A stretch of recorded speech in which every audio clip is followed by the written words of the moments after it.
c'est-à-dire emailing, e-marketing, site web, etc., que je ne fais pas. Par contre, vous avez des gens qui sont dans la salle, qui pourront vous guider là-dessus, parce que moi je n'en fais pas. Plutôt sur l'aspect du modèle économique. En quoi Internet révolutionne ou fait évoluer les modèles économiques, et ça concerne chacun, parce qu'à un moment donné, Internet n'est pas juste dupliquer son modèle économique sur un site web, .com. Il y a toute une réflexion derrière que je vous propose aujourd'hui de partager.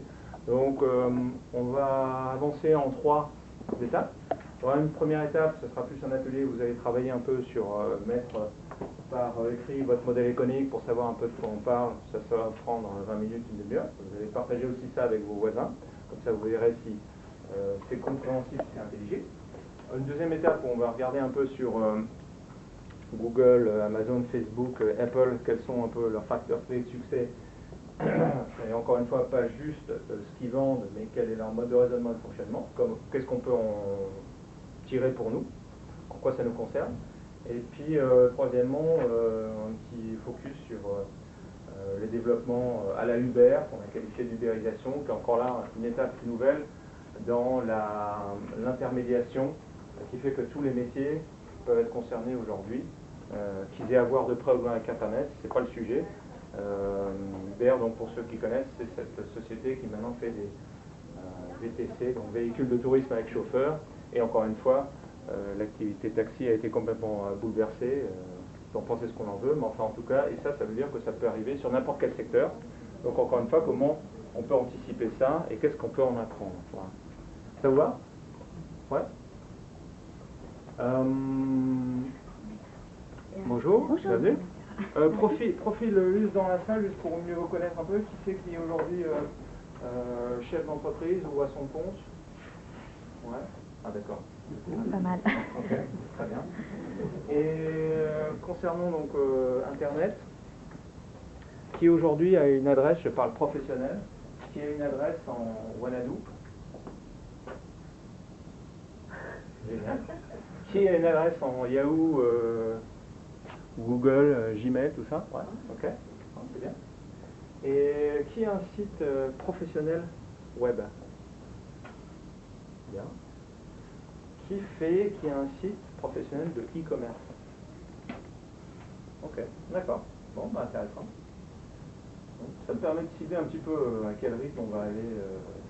Donc, comme tout bon, on va dire, internaute, ou en tout cas Internet qui se respecte, je vais commencer par citer les sources. Parce qu'effectivement, Internet est souvent de la mise en relation, de la connexion d'informations qui est déjà un peu partout, mais qu'on collabore dans un participatif.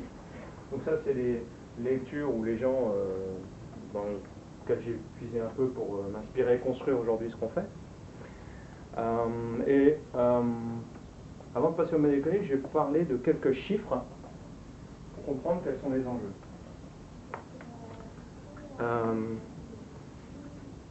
Fin 2013, donc GAFA, Google, Amazon, Facebook, Apple. Aujourd'hui, chiffre d'affaires, c'est l'équivalent du PIB du Danemark. D'accord. Aujourd'hui, vous avez une population mondiale, alors ça peut bouger depuis, mais qui est évaluée à 7 milliards, la moitié est connectée à Internet, et sur cette moitié, 50% utilisent Google. Bonjour, bienvenue. Bonjour. Bonjour. 43% Facebook, 27% Apple et 8% Amazon. Donc ça vous donne un peu une ordre de grandeur sur les millions de gens qui sont concernés par ça. Voilà. Valorisation boursière, donc là ça date de février, et pour la première fois, ces 4-là valaient autant que les 40 premières valeurs françaises cotées, c'est-à-dire valaient plus que le CAC 40 mi-février. Hein, donc là je vous l'avais mis en dollars, mais comme maintenant le dollar ça vaut quasiment l'euro, bah, ça peut faire une ordre de grandeur. Voilà. Ok. Et donc il y a une tribune voilà, qui est apparue, Maurice Lévy, patron des publicistes, pour ceux qui connaissent, qui communiquait à ce moment-là, en décembre, l'inquiétude de patron avec qui il travaille, puisqu'il est dans la communication, qui était de dire finalement, l'idée qu'on se réveille un jour en découvrant que son activité historique a disparu. Ils ont vécu un petit peu les gens dans le taxi. ce sentiment-là. Et ce sentiment-là, comment on vit quand il nous arrive et comment on le devance. Voilà. Donc c'est ce sujet-là dont on va parler aujourd'hui. Alors ce qui est nouveau, c'est, j'ai intitulé ensuite la prochaine diapo, la migration de valeurs numériques. Il y a déjà eu par le passé plein de, on va dire, de migrations de valeurs. Pour donner quelques exemples. Par exemple la restauration, voilà, le jour où on a inventé des fast-food, on a migré une valeur du resto vers le fast-food. Le jour où Ikea a fait du, pardon de citer les marques, mais a fait du assemblage toi-même, on a migré une valeur aussi du magasin vers quelque chose de nouveau. Pareil dans les télécoms. Maintenant la nouveauté, donc ces phénomènes de migration de valeurs ne sont pas forcément nouveaux. Par contre, ce qui est nouveau, c'est que ça concerne de plus en plus de domaines, et c'est la vitesse à laquelle ça se passe. Hein? Donc on n'a plus forcément maintenant 50 ans devant soi ou 100 ans en disant ok, c'est en train de voir, moi je gère mon business, mais c'est dans 10 ans, dans 20 ans, je serai à la retraite. Parce que ça peut venir très rapidement. Et puis deuxièmement, il n'y a pas non plus des secteurs entre guillemets protégés. Je passerai une diapo même tout à l'heure en disant que ces sujets-là concernent même l'État. C'est-à-dire que même les États se posent des questions sur l'impact de cette désintermédiation.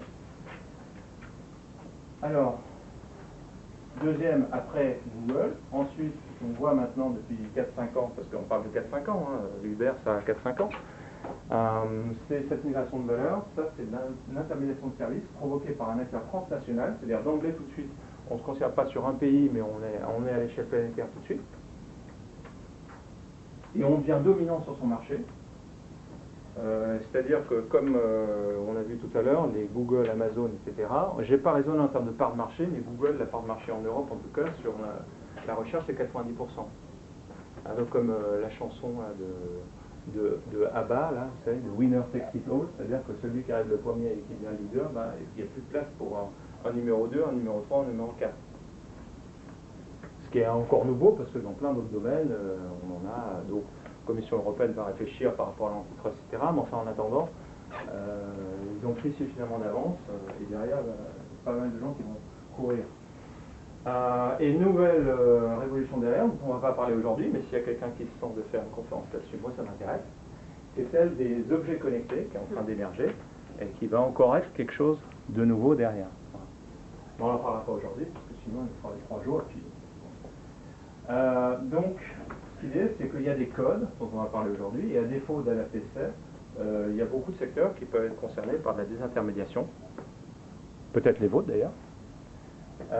Donc, comment on va faire? Et là, c'est plus comprendre avec du recul quels sont les facteurs, qu'est-ce qui fait qu'il y a des secteurs qui sont plus insensibles, et quelle recette pour son modèle économique.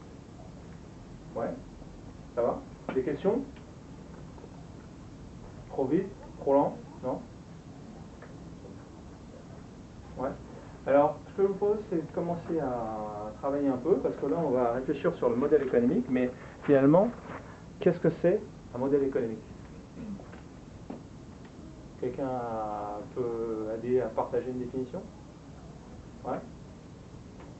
Non? J'allais vous poser la question. Ouais.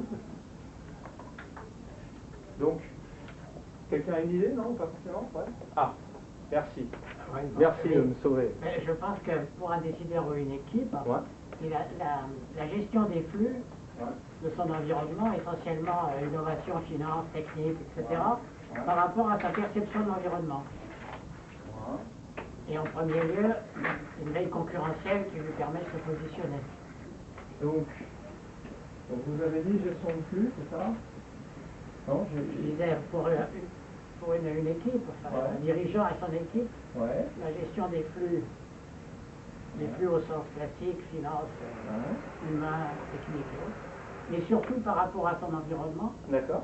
Et une perception de l'environnement, la nécessité, c'est qu'elle a une vision à court terme pour gérer sa trésorerie, et une vision à long terme pour justement savoir dans quelle vague, sur quelle vague on doit surfer. Ok. Super. D'où veille technologique. Ouais. Il y en a d'autres qui veulent rajouter quelque chose? C'est la stratégie de développement d'entreprise. Ouais, stratégie de développement. Ok. Ouais. La question c'est bien un modèle économique. Ouais. La définition? C'est comment on gagne des sous. Comment on gagne des sous? Capturer la valeur. Après, c'est des moyens, mais c'est pas le... Ouais. Ok. Quels produits et services on va vendre? Ouais, produits et services. Ouais. Exactement. Donc ce que je vous propose donc comme définition, je vais beaucoup m'appuyer sur ce bouquin-là qui est vraiment une bible, Business Model Nouvelle Génération, avec finalement tout simplement le modèle économique, c'est décrit les principes selon lesquels une organisation crée, délivre et capture de la valeur. Donc c'est décrire les principes selon lesquels on crée, on capture et on délivre de la valeur. C'est simple, non?